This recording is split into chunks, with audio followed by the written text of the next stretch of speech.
El Salmo 22 podría ser el mejor salmo que haya escrito el rey David. Dios le dio a David una visión única de la crucifixión de Jesucristo, unos 1000 años antes de que realmente ocurriera. Conozca la asombrosa profundidad del amor de Dios revelado en el Salmo 22. A continuación, en la llave de David con Gerald Flurry. Saludos a todos. David escribió la mayoría de los salmos y creo que el Salmo 22 es el más grandioso de todos y es un salmo sobre la crucifixión de Jesucristo. Ahora, esto puede sonar como algo negativo, pero si realmente estudian este capítulo encontrarán que es uno de los capítulos más alentadores de toda la Biblia. Ciertamente fue una prueba dolorosa como ninguna otra que tuvieron el Padre y Jesucristo, y realmente nos levanta el espíritu cuando vemos de qué se trata todo el cuadro aquí. Realmente nos motiva como motiva al Padre y al Hijo. Realmente, para mí, ilustra el amor de Dios como quizá ningún capítulo del Antiguo Testamento.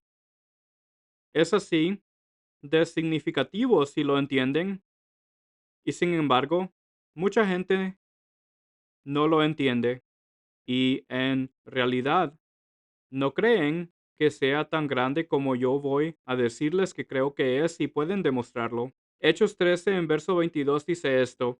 Esto es Dios mismo en realidad citando esto. Y escuchen lo que tiene que decir. Dice, he hallado a David, hijo de Isaí, varón conforme a mi corazón, quien hará todo lo que yo quiero. Él hará todo lo que yo quiero. Es una poderosa declaración y un poderoso amor que Dios tuvo por David debido a su amor por Dios y por Jesucristo. Esta es una afirmación poderosa y creo que todos, cada uno de nosotros, necesitamos comprenderla más profundamente. ¿De qué trata todo esto cuando se aplica al Salmo 22? Se trata de cumplir toda la voluntad de Dios, toda ella. Fue tal vez ese el ejemplo y la razón por la que Dios le reveló todo esto. Él hizo toda la voluntad de Dios. Ese fue siempre su objetivo. Y vaya si lo fue. Y oró fervientemente, estoy seguro, para obtener esta imagen de la crucifixión que ocurrió 1000 años después de David. ¿Por qué le daría Dios eso? En cualquier caso, es una pregunta sobre la que debemos reflexionar. Pero David realmente lo que quería era una imagen de esa crucifixión que pudiera ver todos los días, y darse cuenta de lo que se pagó para hacer posible que él y toda la humanidad entraran en el reino de Dios. Eso sí que es hablar de mucho amor. Y cuando vemos el amor que tienen Dios el Padre y Jesucristo, bueno, les diré, veremos que toda la humanidad va a tener una resurrección, la mayoría, y tendrá la oportunidad de conocer a Dios por primera vez. La mayor parte de la humanidad no conoce a Dios. Así que tal vez este sea el salmo más grandioso que se haya escrito, y ciertamente en mi mente es subestimado por casi todo el mundo, porque realmente no lo entienden. Pero usted y yo deberíamos entenderlo porque es para nosotros. Todo esto está ocurriendo por nosotros, por usted, por mí, por todos nosotros. De eso se trata. Podríamos llamarlo el capítulo del amor del Antiguo Testamento, o uno de los mejores. Pero creo que podríamos llamarlo el capítulo del amor en el Antiguo Testamento. El amor ágape, el amor de Dios. Este es un amor diferente al que tiene la humanidad, muy diferente de hecho, y son todo lo contrario. Así que el amor entre el Padre y el Hijo es perfecto. Y si el Hijo hubiera cometido un solo pecado, habría muerto, ninguno de nosotros habría podido entrar en el reino de Dios, porque Él no hubiera podido pagar por nuestros pecados, pero Él fue perfecto, no pecó ni una sola vez. Si lo hubiera hecho, se habría perdido para toda la eternidad y el Padre habría estado solo. Hablamos de un sacrificio. ¿Qué clase de sacrificio es ese? Es un entendimiento asombroso cuando se piensa en ello. Nunca había visto algo tan motivador si realmente lo entendemos. Cuando vamos y nos preguntamos, bueno, ¿cómo pudo Dios hacer eso? ¿Cómo podría Dios arriesgarse a perder a un Dios y quedarse solo como un Dios eterno para siempre? ¿Qué le motiva? Bueno, es su amor el que lo hace, y es un amor que usted y yo ni siquiera podemos comprender, a menos que dejemos que el Espíritu Santo de Dios nos muestre de qué se trata realmente. Este es el amor ágape, amor, el amor de Dios, no del hombre. Echemos un vistazo al Salmo 22. Este es en realidad un buen mensaje de Pascua que se celebrará dentro de pocos días. Pero aquí hay una afirmación del comentario Jameson, Fawcett y Brown y dice que los Salmos 22, 23 y 24 forman una trilogía. Creo que eso es absolutamente cierto. De hecho, se los enseñaré hoy si tengo tiempo para incluir los tres. Pero bueno, el principal del que hablamos es el Salmo 22. El rey David era un profeta y esto era una profecía sobre lo explícito que trata este Salmo 22. Está lleno de imágenes de la Pascua, si es que saben algo de la Pascua, y desde luego tenemos mucha literatura para ayudarles a entenderlo si no lo entienden. Pero piensen en esto, Cristo no cumplió esto hasta 1000 años después del tiempo en que vivió David. Así que queremos saber todo lo que podamos sobre este ejemplo. Cristo habló en el Salmo 22, pero dijo, las palabras de mi clamor o rugido, dice la versión King James, en Marcos 15, en verso 34, Mateo 27, en verso 46. Él clamaba como un animal salvaje en agonía. Así fue pasar por esta crucifixión. Eso sí que es algo que debería ponernos muy serios a todos, y su propia constitución se vio sacudida por esto. Realmente no sabía exactamente todo lo que iba a suceder, pero sabía que iba a ser una prueba terrible. Un solo pecado, un pecado y todo se acabó. Y él y el Padre tuvieron que hacerlo por sí mismos. Pero ¿pueden imaginarse realmente eso? Lo que significa si Cristo hubiera pecado. Nadie entraría en el reino de Dios. Nadie. ¿Cuánta gente se lo imagina realmente? Esto es algo especial. Así pues, todo tiene que ser conforme a la ley de Dios y esa es la razón por la que Cristo tuvo que pasar por lo que pasó. Pero piensen en el precio que Dios y el Hijo tuvieron que pagar por nuestros pecados. Así de costosos son nuestros pecados. Se requiere la muerte de Dios momentánea para darnos esa oportunidad. Eso fue, por supuesto, cuando Él era un ser humano. En los versos 2 y 3, déjenme leérselos. Dios mío, clamo de día y no respondes, y de noche y no hay para mí reposo. Pero tú eres santo, tú que habitas entre las alabanzas de Israel. Clama de día y Dios no le oye. ¿Qué está pasando aquí? Él estaba preocupado por eso, pero dijo, mi Padre es santo. Aunque no lo entienda del todo en este momento, cambió de alguna manera para la que él no estaba preparado como nosotros pensaríamos. Pero se podría decir, bueno, Dios no es injusto, pero aquí está Jesucristo clamando como un animal salvaje en agonía y sufrimiento. Y él dijo, mi Padre es santo. Hombre, hablamos de fe en su Padre. Fue perfecto. Fue perfecto. Podría haber sido de otra manera si no tuviera mucho amor y un amor perfecto para hacer lo que Dios le envió a hacer.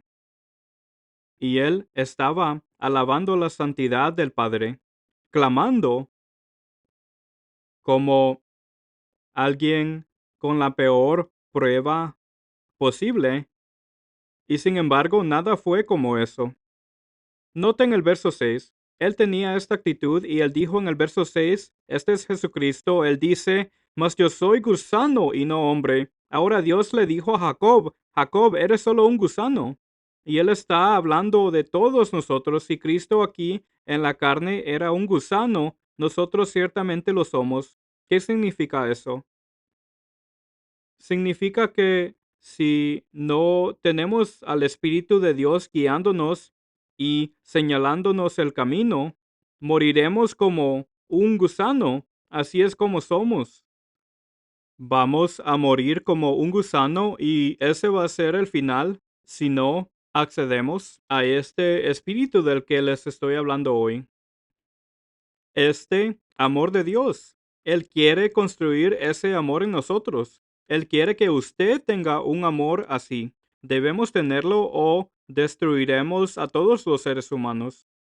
Si Dios no interviniera, sin duda ocurriría. Todo el mundo moriría a causa de las bombas nucleares y cosas por el estilo. Mateo 24, versos 21 y 22. Y habla de que al confiar Él nos librará. Esta actitud maravillosa y Él quiere darnos el poder de Dios. Así que hablando del oprobio de los hombres, eso significa toda la raza humana, todo el mundo, de eso se trata. Verso 7. Todos los que me ven me escarnecen, estiran la boca, menean la cabeza diciendo, se encomendó o confió en el Eterno, líbrele Él, sálvele, puesto que en Él se complacía. Así que eso también se parece mucho a Mateo 27 en verso 39. Ellos dijeron, sí, eres el Hijo de Dios. Por supuesto, Satanás quería tratar de apelar a su vanidad y egoísmo y ese tipo de cosas, pero Cristo no tenía esos problemas. Cristo era un gusano, dijo. Vivía por la fe y el Espíritu Santo de Dios. Y él dice ahora, si no guardo este espíritu, entonces voy a morir como un gusano. Ahora él tenía que morir momentáneamente por nuestros pecados y pagar por nuestros pecados, pero eso no era de lo que está hablando aquí el contexto. Y dice que Cristo se rindió a el Eterno. En otras palabras, solo confía en Él. Totalmente, totalmente confiado en el Padre. Sin pecado, sin fallar en nada. Ahora bien, ¿cómo hace Dios eso? Y esto le va a ocurrir a miles y miles de millones de personas antes de que todo termine. De eso se trata. Dios nos puso aquí en la tierra para reproducirse en nosotros. Todos y cada uno de nosotros seremos hijos de Dios. Los verdaderos hijos de Dios, no adoptados, sino verdaderos hijos de Dios, y una confianza total en ese Dios que Él está construyendo en nosotros. Jesucristo siempre confía totalmente en su Padre. En los versos 11 y 12 habla de que incluso los discípulos huyeron de Él con los problemas que vieron. Y pueden leerlo ustedes mismos. Pero en los versos 13 y 14 dijo, todos mis huesos se descoyuntaron. Versos 13 y 14, todos mis huesos se descoyuntaron. Todos. qué sufrimiento está soportando y por qué está tan dispuesto a hacer todo eso por nosotros cuando no cometió ningún pecado, sino que está pagando por nuestro pecado, para que entremos en su familia y tengamos esa clase de amor por Dios y por todos los demás seres humanos que se convierten en miembros de la familia de Dios. Es lo contrario de lo que se ve hoy en la tierra. Eso no se ve hoy en día. Se trata de un acontecimiento asombroso. Y él dijo que bajó hasta el polvo de la muerte. Y podrían seguir hasta los versos 15 y 17 y ver que los huesos sobresalían a través de su cuerpo golpeado. Era un desastre horrible, enorme por lo que estaba pasando, con todo tipo de crueldad y salvajismo, todo lo que puedan imaginar. Este sacrificio de amor, de eso se trata, del amor de Dios y un pecado, y Él está muerto para siempre y todos nosotros también. Esa es una verdad muy maravillosa, pero piensen en sus huesos sobresaliendo de esa carne y todo el tiempo que eso sucedía, su mente estaba en el reino de Dios, la futura familia de Dios, trayendo muchos hijos a la gloria. Hebreos 2, verso 10. Eso es lo que Dios intenta transmitirnos a cada uno de nosotros. Quiere que veamos cuál es nuestro futuro. Juan 3 en verso 16 dice, porque de tal manera amó Dios al mundo que ha dado a su Hijo unigénito. Juan 3 en verso 16, bueno, todos hemos oído hablar de este, supongo, es un verso de memoria para mucha gente. Pero Dios amó tanto al mundo que dio a su Hijo unigénito. ¡Qué amor! ¡Qué amor! Necesitamos estar llenos de ese amor. El verso 22 dice esto. Anunciaré tu nombre a mis hermanos, en medio de la congregación te alabaré. Esta es la mayor expresión de amor y alabanza que se puede tener y ver en el Padre.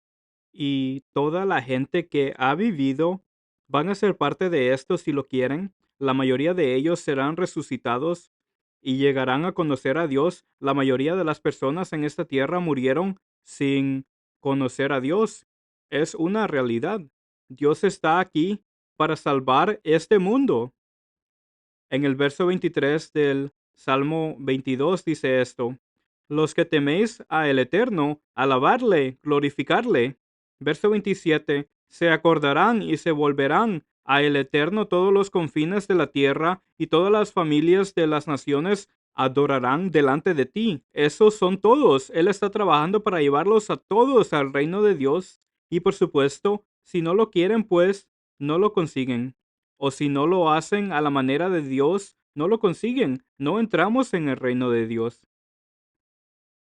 Pero les digo que debería haber una verdadera profundidad de gratitud en nuestra mente, simplemente dando gracias a Dios a diario y alabándole a diario por todo lo que nos da y por lo que es nuestro futuro. Vamos a estar en la familia de Dios y vamos a ser hijos de Dios, no adoptados, hijos de verdad. Eso es en lo que Él nos está convirtiendo si realmente lo queremos. Y si salen ahora antes de que Cristo regrese, tendrán la gran recompensa de sentarse en el trono de David con el propio Jesucristo. ¿Qué les parece? De nuevo, Hebreos 2 en verso 10, muchos hijos van a llegar a la gloria, van a recibir la gloria, muchos de ellos. Este es el plan de Dios con la humanidad. Miren lo que hizo David y lo que quiso hacer con todo esto. Esa crucifixión solo quería verlo más profundamente y verlo todos los días en cualquier momento en que tal vez estuviera orando o pensando en lo que Dios ha hecho por nosotros y en lo que nos da y en el amor que Dios tiene. Se trata de un amor que ni siquiera han imaginado si no conocen todo esto. o parte de ello en todo caso, parte de su significado simplemente no lo entienden. Y lo necesitamos mucho en nuestras vidas para que nos inspire y nos anime a entender el tipo de motivación que tiene Dios, porque aprendemos a amar a la humanidad ahora mismo si formamos parte de esas primicias que fueron elegidas y utilizadas para difundir el mensaje de Dios en este tiempo final. Eso es esencial para Dios. El Salmo 23, hablando de esta trilogía, creo que tengo tiempo de dar este ejemplo. Había un compañero ministro hace décadas que dijo que el Salmo 23, ese es el siguiente capítulo, dijo que lo había oído tanto de una manera como almibarada, que estaba harto de él, ni siquiera lo había leído. Entonces un día escuchó un mensaje de un colega ministro que explicaba que el salmo era en realidad las palabras de Cristo mientras colgaba del madero. De eso trata este capítulo. Es sobre las palabras de Cristo mientras colgaba del madero. Ahora, eso realmente cambió su vida porque lo miró y vio lo que realmente significaba y quedó asombrado por ello. Asombrado por ello.